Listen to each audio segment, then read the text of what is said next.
G'day again, guys. Got a copy Minelab GPX battery here. This one's called Super Gold Finder, but it is a exact copy of the Minelab battery. And what actually happened to this one? It's a sad story. I'll give you an idea what happened. Get the cable here. I had the detector cable connected into the battery as like so, and what happened, this is on the bench, and this audio connector went in and shorted the pins. And I heard this crackle. I said, what's that? Anyway, it blew up the little amplifier chips inside here, and it's a pretty straightforward job to fix.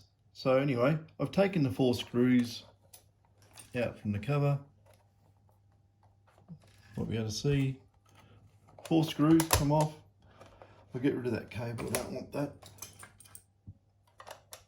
Okay. You basically lie that down.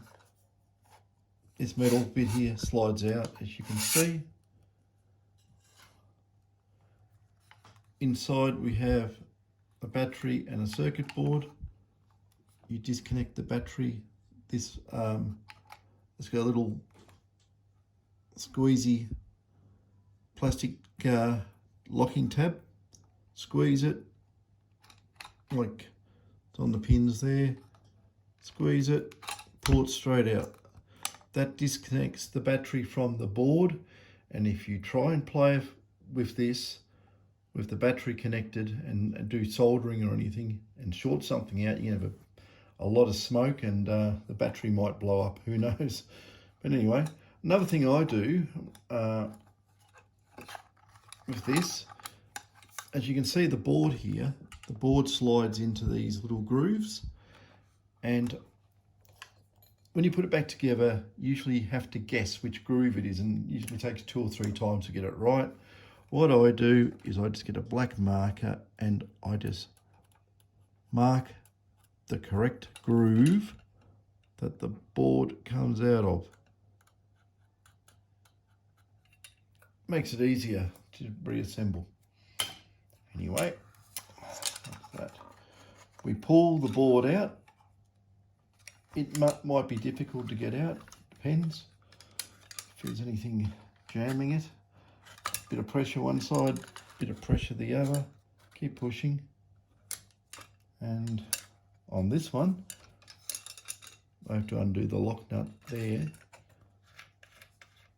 on the audio connector, or else the wires will hold and it won't come out. So there's your nut and your washer. Give that a poke, and out it, well, stuck between the battery and the case. Put that over there, and that gives us a bit of slack, and out it pops. And if you want, you can pull the whole thing out. So we're not working on the battery.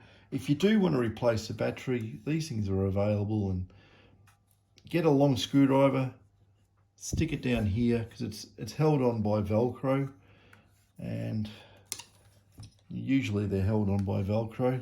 Some may be different, but if you get a screwdriver and stick it down there, and just, you can probably hear that. Anyway, you get the drift. It's stuck on Velcro. I don't need to pull that out, I'll just leave it there. Okay, on this board, 9 times out of 10, when these things blow up, for a better word, they stop working by themselves too. You'll get very, very bad audio, very distorted, all sorts of funny noises and so forth. Now I'll just put this, turn this around a bit, put it under the light. But the ICs that need replacing, if you ever blow up the audio or it goes haywire, is this one here and this one here. It's a differential audio setup. Basically, it tries to eliminate any noise getting through the system, such as pulses from the detector coil. If there's some coupling into the amplifier, having it run in a differential manner will cancel a lot of that noise. So these little things here are the ones that blow up. They're not actually amplifiers. I think they're just op amps for memory. That's the amplifier there, that tiny little chip. And last time I went and looked it up, I found the company that made it. It said discontinued, so I don't understand that. What else we got on here? There's voltage regulator and charging system. Here, I think, without looking at the circuit, I'm not going to just go fly off the seat of my pants and say this is that and that's this. But yeah, these are the ones that usually blow up. So I will replace them. And if you want to know the part number, I've got it written down. If you don't know the part number, you'll never be able to replace them. So I'll tell you what it is in a sec.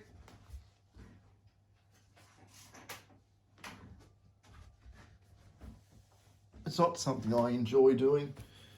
It's fiddly. And if you can do it yourself, good on you. You need a very, very fine soldering iron too. These little things here, little op amps, a 6-leg. Normally, the audio amplifier IC, which is that one there, normally does not blow up. It has, protection around it. If you short something, it goes in the power on the audio. Usually takes these out, but we'll soon find out. It does have protection diodes there and there on the audio input. I should check those and see if they're blown. But the parts that normally blow up, it's called a TLV2711 and CBVT.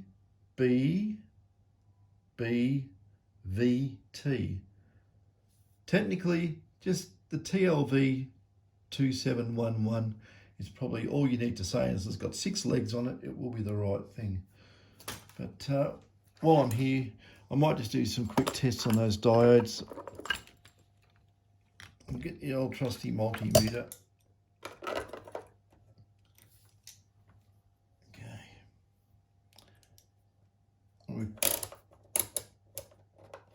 Let's get the multimeter. Oh dear mate, let me get a room on the bench. Okay, multimeter board. I'll put that back a bit. Now, I think these diodes may be BAV99s. Better turn the multimeter on, I won't get anywhere. Have a look. Okay. 0.37 of a volt. Interesting. Go on that one. There's 2 diodes in series in the packet. So obviously, if they're reading that low, they're probably Schottky diodes. They're not standard silicon diodes. It's very interesting. We'll go on the other one here.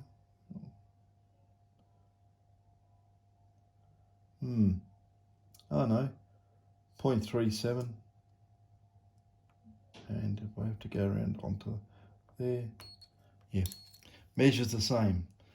So if you've got two diodes in a circuit and symmetrically for the audio, one measures a particular set of values and the other one measures the same set of values, you know, you're pretty well on the ball if you think that they're perfectly fine, which they are.